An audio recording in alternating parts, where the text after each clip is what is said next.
Assalamualaikum warahmatullahi wabarakatuh. Saya Cika Altasania dari Prodi PGSD Reguler 4B dengan nomor NPM 2110 14 28 62 06 056 akan menampilkan video jawaban dari UTS dengan mata kuliah model dan metode pembelajaran.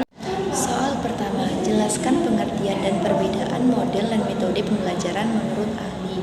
Jawabannya, pengertian model mengutip buku Model-model Pembelajaran karya Sylvie A. Octavia tahun 2020 halaman 12-13. Menurut Udin, model pembelajaran menurut Udin dalam Hermawan tahun 2006 halaman 3 adalah kerangka konseptual yang menggambarkan prosedur sistematis dalam mengorganisasikan pengalaman belajar guna mencapai tujuan.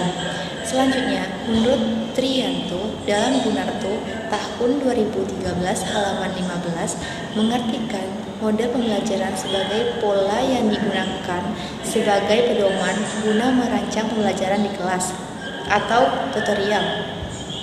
Selanjutnya, pengertian model pembelajaran menurut ahli. Yang pertama, menurut Sutikno tahun 2009, metode pembelajaran adalah cara-cara penyampaian materi pembelajaran yang dilakukan oleh pendidik agar terjadi proses pembelajaran pada diri siswa dalam upaya mencapai tujuan. Selanjutnya, menurut Sanjaya tahun 2010 halaman 147, metode adalah cara yang digunakan untuk mengimplementasikan rencana yang telah disusun dalam kegiatan nyata agar tujuan yang telah disusun tercapai secara optimal. Jadi dapat disimpulkan perbedaan model dan metode pembelajaran yaitu metode pembelajaran telah memiliki langkah konkret untuk melaksanakannya, sementara model pembelajaran hanya gambaran umum atau kerangka kerjanya saja.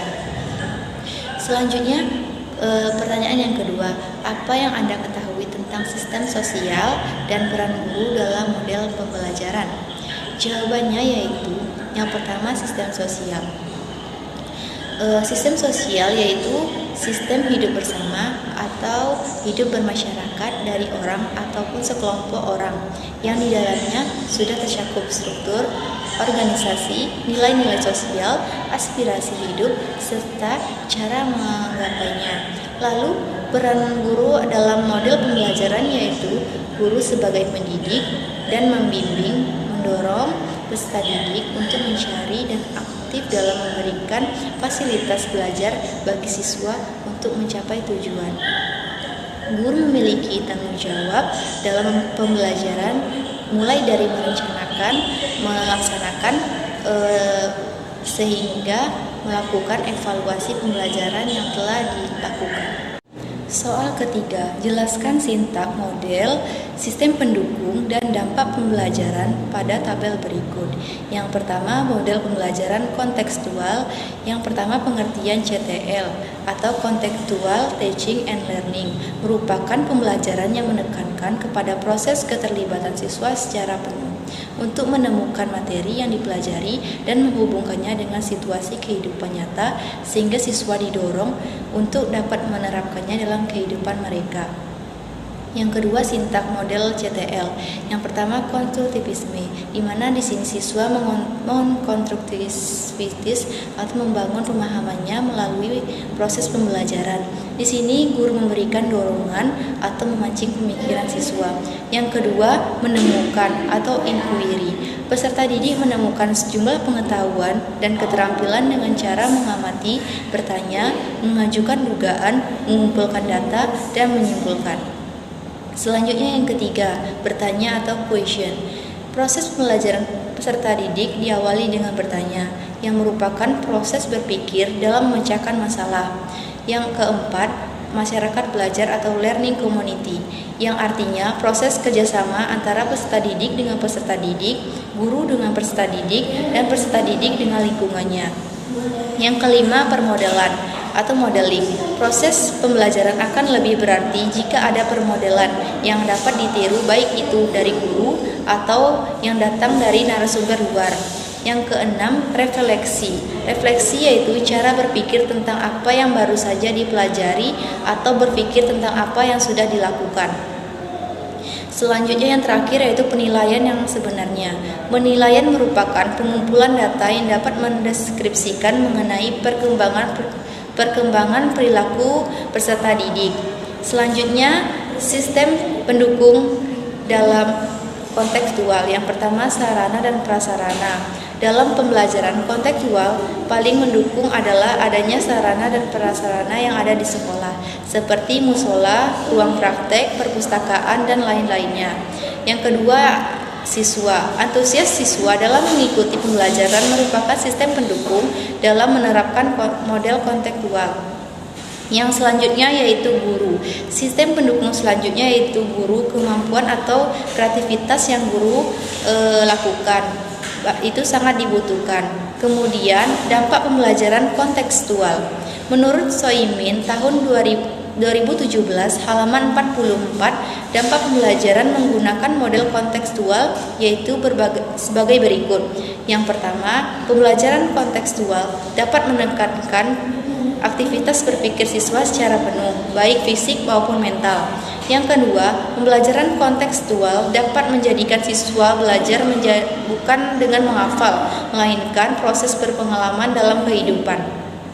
Yang terakhir, dengan menggunakan model CTL atau contextual teacher learning ini, siswa dalam kelas eksperimen menjadi lebih aktif. Siswa sangat bersemangat dalam pembelajaran.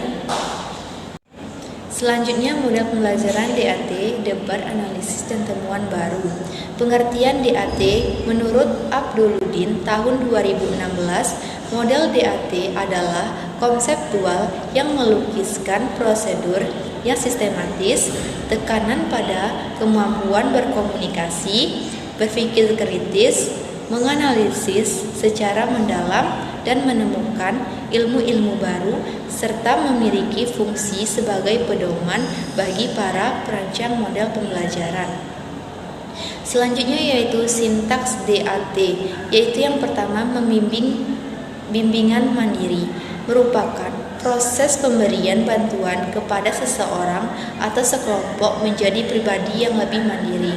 Bimbingan ini dapat dilakukan di asrama, di kelas, atau di tempat yang terbuka.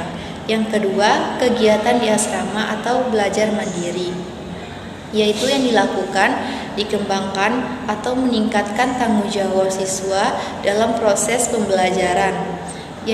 Selanjutnya yang ketiga, yaitu aktivitas di kelas.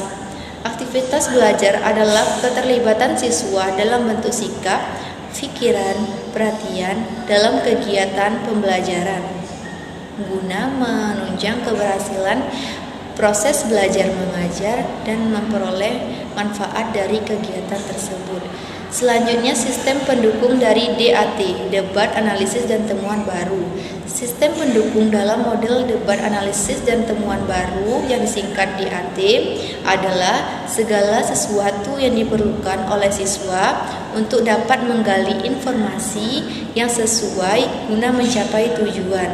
Sistem pendukung DAT adalah mengembangkan aktivitas berpikir. Siswa perlu dituntut untuk mencerna, memproses berbagai informasi. Sistem pendukung di sini berupa kemampuan ataupun keterampilan dan fasilitas teknis.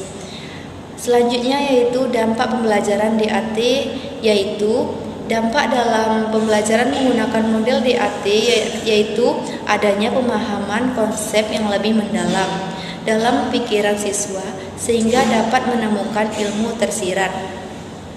Sedangkan dampak pengiringnya atau dampak yang tak terencana yaitu adanya peningkatan atau antusias dalam menimbulkan sikap kritis dan kebiasaan berpikir kreatif siswa. Sekian jawaban ujian tengah semester dari saya. Kurang dan lebihnya saya mohon maaf. Saya tutup dengan wabillahi taufik wal hidayah. Wassalamualaikum warahmatullahi wabarakatuh.